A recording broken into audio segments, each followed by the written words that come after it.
So much. Welcome back to Business Monday. It is a rock and roll Business Monday. I want to welcome Holly Ridgeway, who's the Chief Security Officer for Citizens Bank.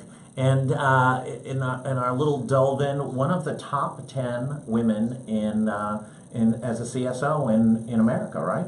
Well, I was at the computer CSO magazine. Yeah, CSO said you're one of the top 10, so I feel better about myself just sitting here with you accordingly. Listen, this is an issue that we're looking at a lot. We had Captain Alfred from the Rhode Island State Police, and last week Molly had one of the top experts up from Washington a couple of weeks ago. This is a huge issue affecting businesses across the country in Rhode Island, and you guys have sent out some guidance relative to how people can be smarter about it. One of them that I know that takes place and no one wants to talk about are these emails that come in. You know, hackers are incredibly smart. They go, they find companies who are maybe making a major acquisition. They create a faux email address, but it looks just like the email address of the company. They send, right during the transaction, they send an email to the chief financial officer. It looks like it's coming from the CEO, and it says, oh yeah, send $8 million over to this fund, and folks do it. Yes, they do. It's called business email compromise, and so, you know, we've seen an uptick in the past 5 years on phishing emails, which Right. are, you know, targeted to numerous organizations, but the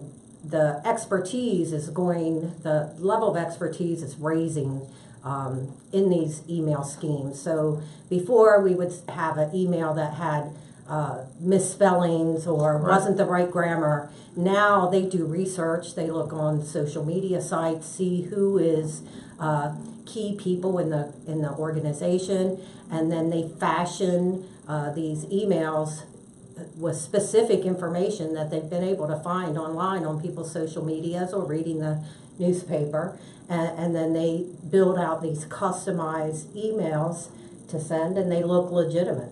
And listen, nobody wants to talk about getting scammed, so it's not like everybody's lining up and saying, hey, can we come on Go Local Live and talk about how we lost $2 million to some Ukrainian hacker. But it's a real problem. We launched a Go Local out in Portland, Oregon, and we got clobbered right when we launched, and it was expensive, it was time consuming, we were down, it had, we're a small company, it had hundreds of thousands of dollars of impact on our bottom line.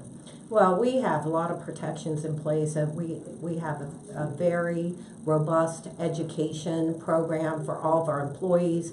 We teach them how to recognize emails that are not legitimate. We have email line that they can call, an alert line, and your employees, not only in our business but in any business, they're your first line of defense, but they're also the weakest link. Yeah. And so the more that you can spend on educating them on what to look for, and these emails are very, very sophisticated, and they mimic, they take the logos, they know, They do the research. A lot of the guidance you gave was really to your customers, and Right. talk about some of the other suggestions you have for businesses, and it's regardless if they're large or small. Right. Talk about some of the other suggestions that you have and recommendations. So the biggest thing is to educate your employees. So, a lot of employees, when they come in to work, they're in a hurry because they have a list of things to do, and the first thing they do is look at their email, and they're going through it quick, and they can inadvertently click on something they shouldn't. And, you need to get them together and bring in a professional. There's a lot of organizations that would even volunteer to help their customers. So we do Citizens for Customers, Yep. and we go out to our customers and talk to them about cybersecurity and what they can do. And there's a lot of organizations that are willing to do that. We're just one of them, and that helps the employees understand what they need to look for. right now, there's a lot of attention's been given to the political campaigns and Russian hackers. I can tell you right now, on any given day, when I look at our Google Analytics and what the origin of folks coming in, almost at all times there's somebody from the Ukraine or from Russia or something else. And I don't think they're coming on to read about what's going on in the tax structure in the city of Providence. Do you have any suggestions on how folks can look at that? And I'll be perfectly honest, when we see a lot of activity coming from a country that's just not logical, we shut that country off immediately and may or may not turn it on later on. Well, that's one of the defensive mechanisms that you can do. A lot of these advanced threat actors can hop through different countries and Absolutely. make it look like they're coming from Russia, Yep. or make it look like they're coming from North Korea or the Philippines, or even, South America. So that is one defensive mechanism that you can use, especially if you're seeing a lot of traffic. The other mechanism you can use is threat intel. Organizations can get involved with the InfoGuard at the FBI. They can get information from the Department of Homeland Security and U.S. CERT.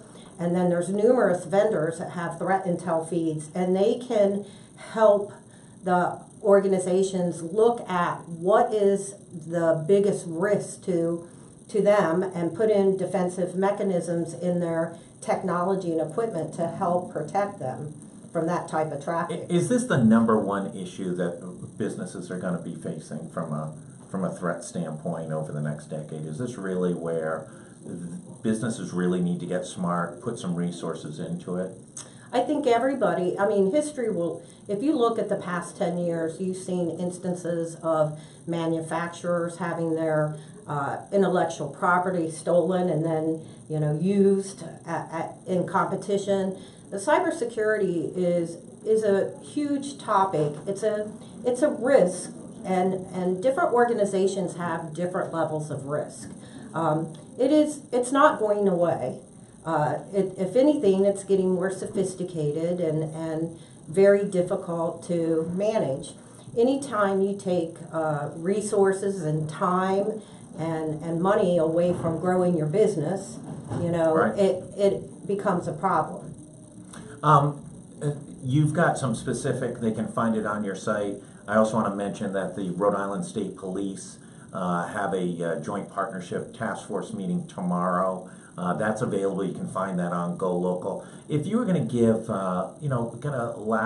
if you were going to give a chief technology officer at one of your clients one word of advice, what would it be?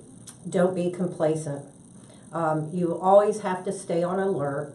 You have to, partner with your vendors and your technologies that you own to get the best intel and the best defense for your organization, and educate your employees and your customers. That was more than one word. That was, it was one good thought. Yeah. Listen, Brush with Fame, I'm on with one of the top 10 emerging women in cybersecurity in the United States. An honor to have you on, Thank Holly.